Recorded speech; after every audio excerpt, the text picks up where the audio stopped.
Ever wonder what happens if you try to smoke inside of an airplane lavatory? Well, one guy on my flight home found out the hard way. I guess some things still aren't a given in 2021.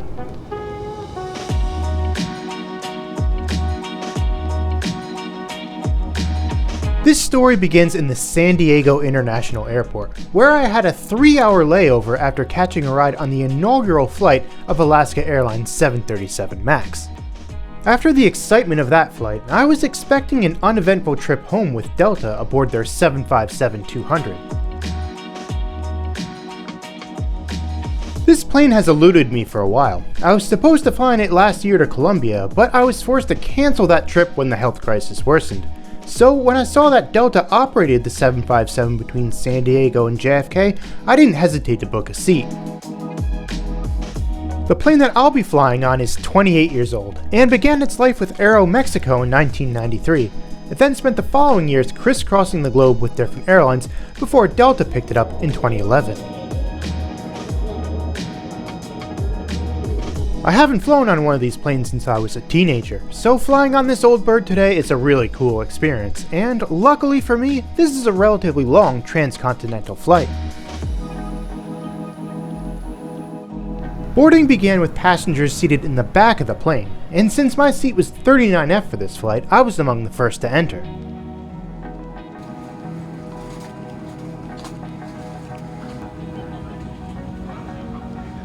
This 757 is outfitted with First Class, Comfort Plus, which is basically economy with extra legroom, and Standard Economy where I'll be sitting. Everyone was given one of these sanitizing wipes when they got on the plane, although I don't think it was really necessary considering how clean the seats were. Delta has been operating at a reduced passenger capacity for health reasons, so boarding didn't take long at all. Wearing a face covering today, it is required that you wear a face covering the entire flight. We do appreciate your cooperation with that. And with that all said, we invite you now to settle in. We'll be on our way shortly. Welcome aboard Delta Flight 428, service to New York JFK.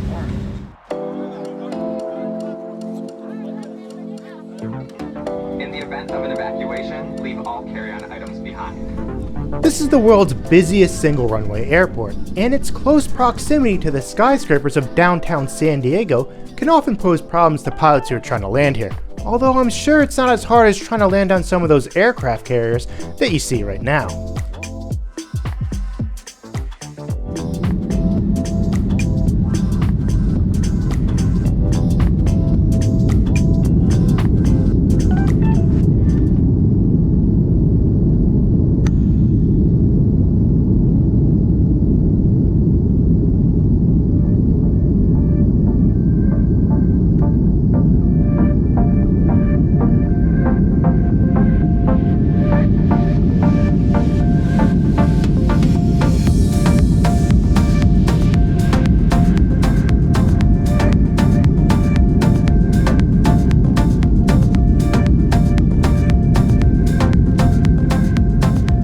Now that we've reached cruising altitude, let's take a closer look around the cabin.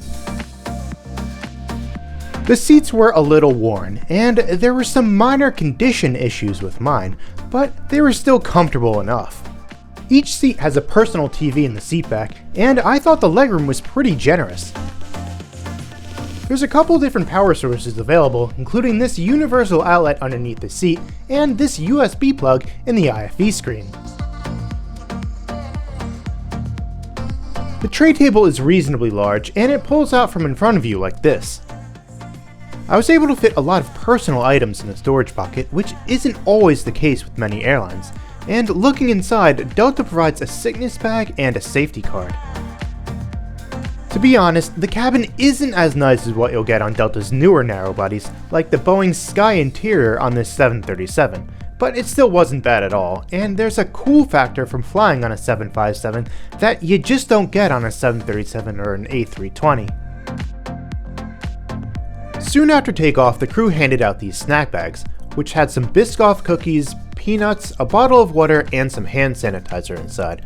This was the first of 2 snack bags that we would receive on this flight.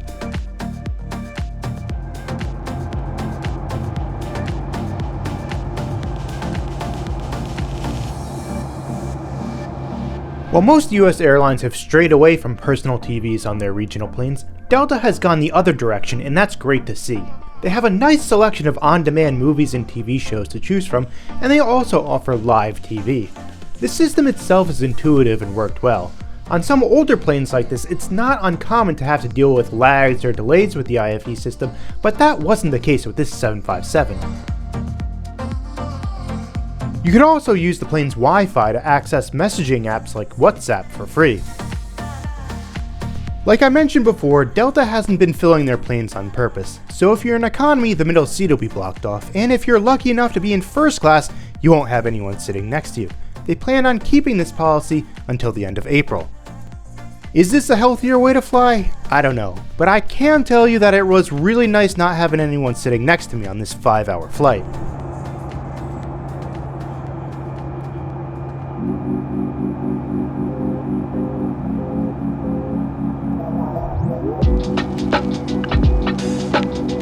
As the sun set, the crew handed out another snack bag, which was the same as the first. And when I finished this off, I decided to go check out the lavatory. There's 4 lavatories on board this plane, and since I was the third person in a row to use this one, it was understandably a little bit messy. About 15 minutes after I got back to my seat, the mood lighting was turned on and the crew began preparations for landing. There was a last-minute rush of people who wanted to use the bathroom, and that's when the drama started. Out of nowhere, this alarm starts going off, and all of a sudden this guy bursts out of the bathroom that I was just in. There was a ton of smoke and the guy's waving his hands around and saying something to the effect that it wasn't his fault. The crew handled it well though. I mean, they were pretty pissed off, but they're professional the whole time. They doused the bathroom with a fire extinguisher and got the whole situation sorted in no time at all. Now, it's not really fair of me to accuse the guy of smoking in the bathroom because he strongly denied it, and it's not like anyone actually saw him lighting up in there. I mean, maybe he was just taking a crap and the toilet exploded. But the flight attendants were pretty sure that he had been smoking, and the captain made an announcement that the police would be meeting us at the gate.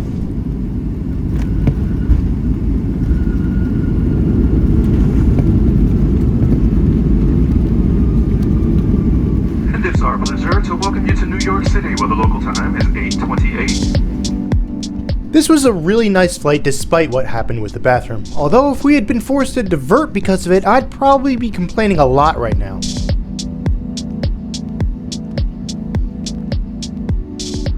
It took the police about 20 minutes to get to our gate, and we had to stay in our seats the entire time.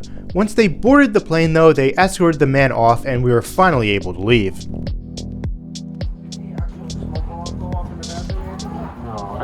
Can you just confirm if the alarm went off?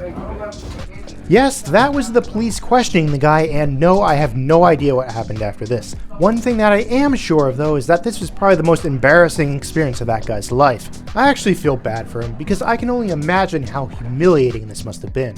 And now you know what happens when you try to smoke on an airplane, or if the crew thinks you're smoking. So next time you get a nicotine craving up at 38,000 feet, just hang tight until you land, or at least come prepared with some Nicorette or something.